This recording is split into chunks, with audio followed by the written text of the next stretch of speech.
Welcome. My name is Peter Strong. I'm a professional psychotherapist based in Colorado, and I offer online therapy over Skype for the treatment of anxiety and depression and addictions, and also for the treatment of agoraphobia. So I get a lot of requests for online treatment for agoraphobia. Not surprisingly, since it's so difficult to leave home to see a therapist in their office. So being able to see a therapist online using Skype is a great advantage if you're suffering from agoraphobia. And from my experience, it's just as effective talking to a therapist online as it is talking to a therapist in person. The most important thing is that you can see each other, because that's necessary for effective communication. But if you can see each other using Skype or similar video platform, then there's really no difference between Skype therapy or meeting in person. So the way that I go about helping people overcome agoraphobia is by teaching them how to apply mindfulness for working with the severe anxiety that's associated with agoraphobia, and specifically using a plan that we call mindfulness-based exposure therapy.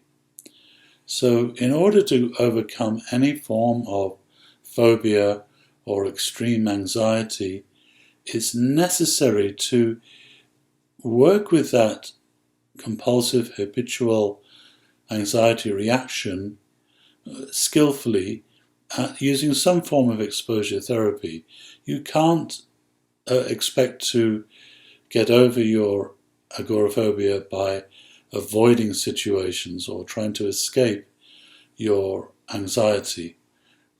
Avoidance and any form of distraction away from the anxiety will simply feed it. So it's really important that you engage in some form of exposure therapy. But what really makes exposure therapy work is when you have a very well-planned and systematic approach. It's not sufficient to simply throw yourself into challenging situations and then hoping that that will lessen your anxiety. That seldom works. But if you approach it in a very systematic way, preparing well before each exposure challenge, then exposure therapy does indeed work. So in the mindfulness approach, we prepare for our exposure challenges in a variety of ways. The first thing that we do is that we learn how to meditate on the anxiety beforehand. So we call this a rehearsal meditation. We meditate on the imagined challenge and watch for any anxiety reactions that arise out of habit. When we notice the anxiety, we then cultivate a mindfulness-based relationship with that anxiety. This is essential. This is what makes the difference. When you can learn how to stay with the anxiety without becoming identified with it and without proliferating that anxiety with further emotional reactions and further cognitive reactions. So learning to stay with the anxiety in the rehearsal meditation is the way of training yourself out of that compulsive habitual reaction.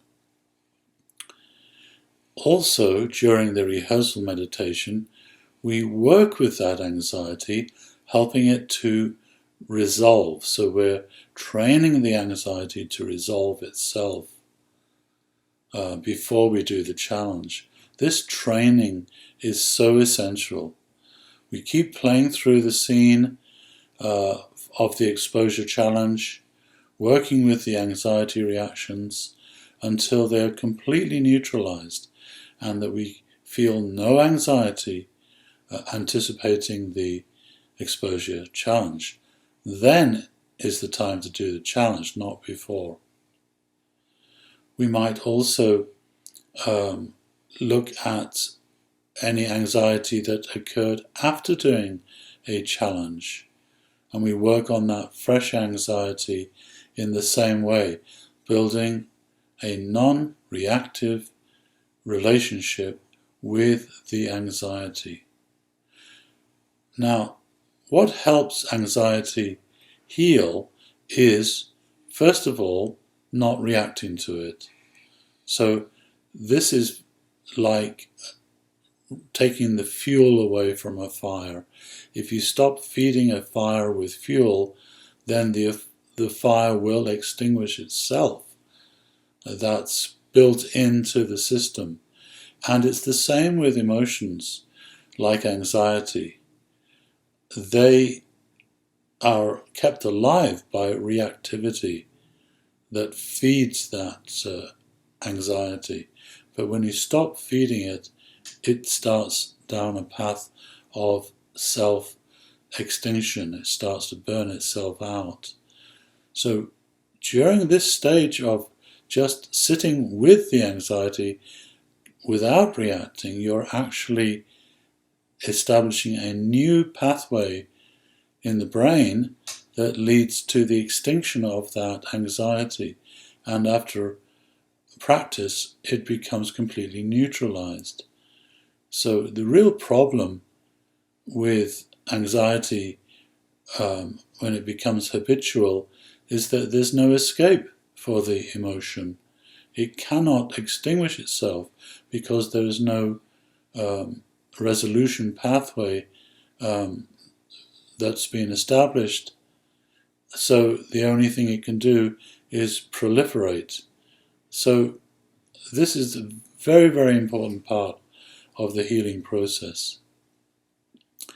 The second part of the healing process is learning how to develop compassion for the emotions that get activated out of habit. So this is forming a compassionate relationship with the anxiety. We learn to see the anxiety not as ourselves, but seeing the anxiety as an object in the mind, seeing it as a visitor, and even better still, starting to change our relationship to that anxiety to see it as if it was a child in pain.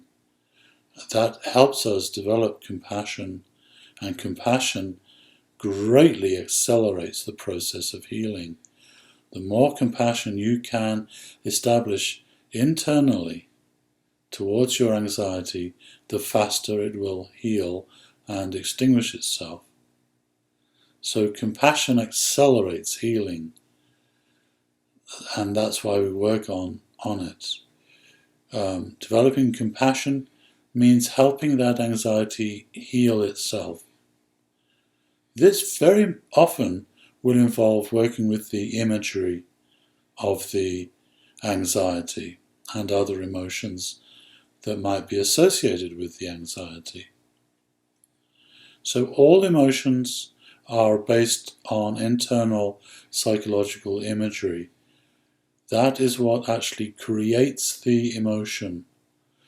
The imagery is what creates the anxiety, and that imagery is what gets triggered in the habitual reactive process. So we work with this imagery and we help it change.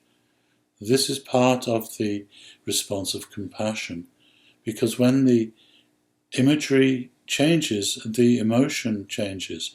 This is how emotions heal. This is how the brain processes emotions. It's by changing the imagery of the emotion.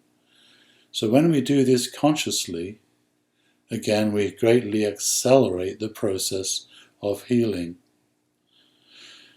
So if you'd like to learn more about online treatment for agoraphobia using mindfulness-based exposure therapy, then do please contact me and let's schedule a session. This systematic approach has proven to be very effective indeed, and most of my clients see significant improvements within 3 or 4 sessions. So if you'd like to get started with me, then do please contact me. Thank you.